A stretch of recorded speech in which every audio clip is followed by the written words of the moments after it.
कातरीने कातरला दुष्टांचा तो गळा, सावत्याचा मळा सांभाळला.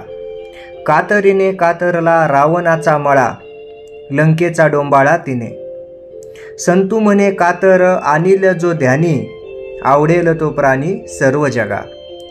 म्हणजेच काय, संत जगनाडे महाराज सांगतात की जगाचं कल्याण करण्यासाठी जेव्हा केव्हा परमेश्वरानं काही शक्ती धारण केली, काही साधना धारण केली आणि वाईटांचा दुष्टांचा नाश केला, की जे ह्या जगासाठी आवश्यक होतं, ह्या सजीव सृष्टीसाठी, या पृथ्वीसाठी, धर्मासाठी, अध्यात्मासाठी आणि चांगल्या लोककल्याणासाठी आवश्यक असलेलं कार्य केलं. आणि असे कार्य करणारे जे असतात ते जगाला देखील आवडत असतात. कातर या शब्दाचा इथं साधन किंवा शक्ती म्हणून उपयोग केलेला असावा. संत जगनाडे महाराज काय सांगतात की ज्या ज्या वेळेस एखाद्याला गर्व होतो, अहंकार वाढतो आणि त्याची शक्ती वाढत असते, त्यावेळेस तो त्या शक्तीचा उपयोग वाईटासाठी करत असतो. म्हणून ही वाईटाचा नाश करण्यासाठी कधी ना कधी त्याला शिक्षा ही भेटणार असते. ज्या ज्या वेळेस त्याचा पापाचा घडा भरून जातो त्यावेळेस तो त्या शिक्षेसाठी पात्र ठरत असतो. म्हणून कोणाही वाईट करणाऱ्याचं चांगलं होत नसतं.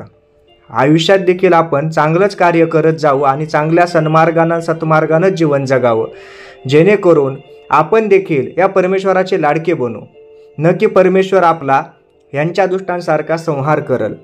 संत जगनाडे महाराज त्यांच्या अभंगामधून आपल्याला हेच शिकवण देतात. ते सांगतात की कातरीने कातरला दुष्टांचा तो गळा, सावत्याचा मळा सांभाळला. त्या देवानं कातरीनं काय केलंय की दुष्टांचा गळा कापलाय. म्हणजे काय केलाय की त्यांनी कातरलाय तो गळा, त्यांना शिक्षा दिली आहे. देवानं आपली शक्ती आणि आपलं रूप दाखवलं आणि त्याचं ते उग्र रूप पाहून त्या दुष्टांचा त्यांनी नाश केला, संहार केला. परंतु एकीकडं ते करत असताना दुसरीकडं सावता माळ्याचा मळा देखील त्यांनी सांभाळला. म्हणजे दुसरीकडं आपल्या भक्तासाठी प्रेमळ बनून आपल्या भक्तासाठी कार्य करण्यासाठी देखील पुढे जाणारा तो देवच होता.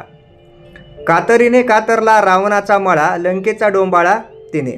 म्हणजे काय, तर रावणाचा मळा देखील कातरीने कापून टाकला. रावणाचा अहंकार ठेचून चेचून काढला. ज्या रावणानं अहंकार रूपी धारण केलं होतं त्याचा अहंकार क्षणार्धात मोडून काढला.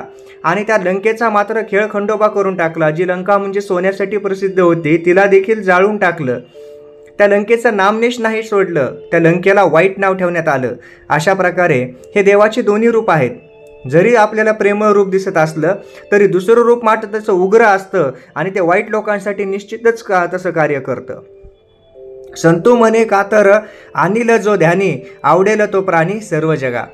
संत जगनाडे महाराज शेवटी काय सांगतात की जो मनुष्य प्राणी किंवा जो कोणी असेल, जो ही कातर मनात आणेल, म्हणजे जो ही शक्ती मनात आणेल की वाईटाला आपण थारा नाही द्यायचा, आपण स्वतः चुकायचं नाही, आपण स्वतः प्रामाणिकपणे कष्टाने जीवन जगायचं, परंतु वाईटाचा मात्र आपण संहार निश्चितपणे करायचा आणि वाईटापुढे आपण झुकायचं नाही.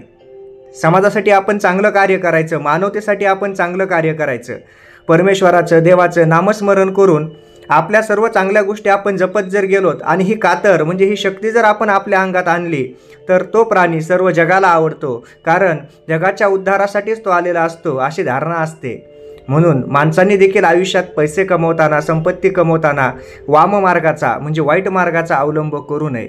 चांगल्या मार्गानं जेवढं काही कमवता येईल तेवढं कमवावं. त्याच्यातून आपण दान, धर्म, सत्कर्म सर्व काही करावं आणि चांगल्या गोष्टींची, चांगल्या गोष्टींची, चांगल्या कार्याची आपण सवय लावून घ्यावी.